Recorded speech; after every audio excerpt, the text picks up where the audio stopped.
La doctrine militaire israélienne est très claire, le territoire israélien doit être sanctuarisé. L'armée israélienne, que les Israéliens appellent Tsahal, un acronyme en hébreu qui signifie Armée de défense d'Israël, a été créée justement au moment de la création d'Israël en 1948.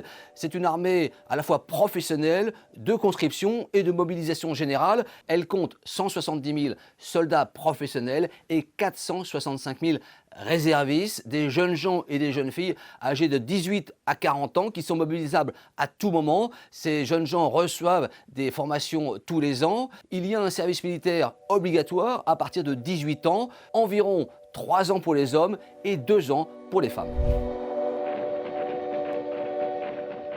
Le grand fait d'armes d'Israël se produit en 1967, en juin 67, lors de la guerre des 6 jours.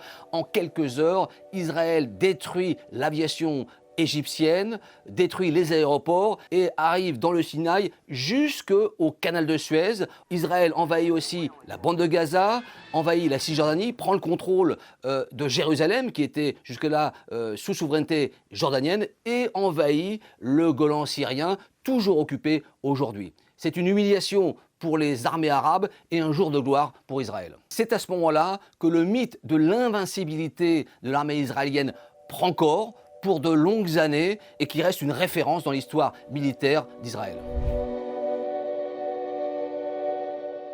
Après cette grande victoire de 1967 qui marque les esprits, Israël va connaître plusieurs défaites, plusieurs revers. D'abord en 1973, au moment de la guerre du Kippour, où l'armée israélienne est surprise par une attaque de l'armée égyptienne qui envahit le Sinaï et finalement l'armée israélienne est sauvée par l'aide militaire américaine. Et puis ensuite, l'armée israélienne va s'engager au Liban.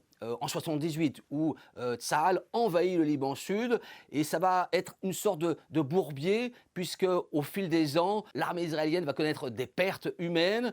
L'armée israélienne envahira Beyrouth en 82. Il y aura ce massacre de Sabra et Shatila, où l'armée israélienne est accusée de complicité avec des miliciens chrétiens qui vont massacrer les réfugiés des camps de Sabra et Shatila. Donc il y aura une sorte de tache morale sur l'armée israélienne à ce moment-là. Et puis, au fil des ans, sous les coups de boutoir du Hezbollah, la milice libanaise chiite au sud du Liban, l'armée israélienne va devoir se retirer, contrainte et forcée, en l'an 2000 du sud Liban.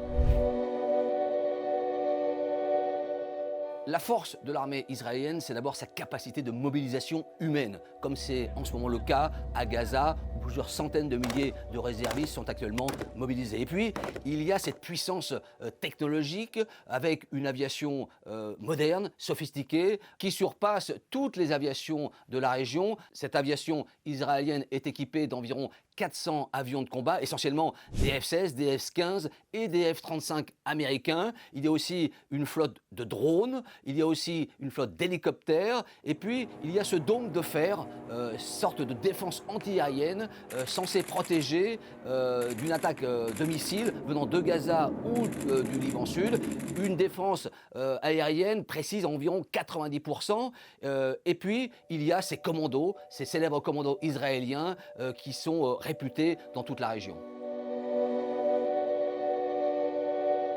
La doctrine militaire israélienne est très claire, le territoire israélien doit être sanctuarisé. Et donc Tsahal, l'armée de défense d'Israël, est là pour protéger les Israéliens, pour sanctuariser le territoire, d'où aussi la possession de l'arme nucléaire que Israël possède depuis les années 50. D'ailleurs, c'est la France qui a participé à la mise au point de la bombe nucléaire israélienne dans les années 50. Israël ne fait pas partie du traité de non-prolifération. Il est de notoriété publique qu'elle a la bombe nucléaire. On parle de centaines nucléaires et évidemment, c'est le seul pays nucléarisé de toute la région. L'arme nucléaire, c'est la protection ultime de la sécurité d'Israël et c'est pourquoi Israël est très inquiet du développement du programme nucléaire iranien, qui est son ennemi le plus important dans la région. son point faible, c'est les combats au sol, de guérilla. Et quand Israël est confronté à une guerre asymétrique, comme ça s'est passé en 2006 avec le Hezbollah, eh bien là, Israël a des pertes très importantes en hommes et en matériel.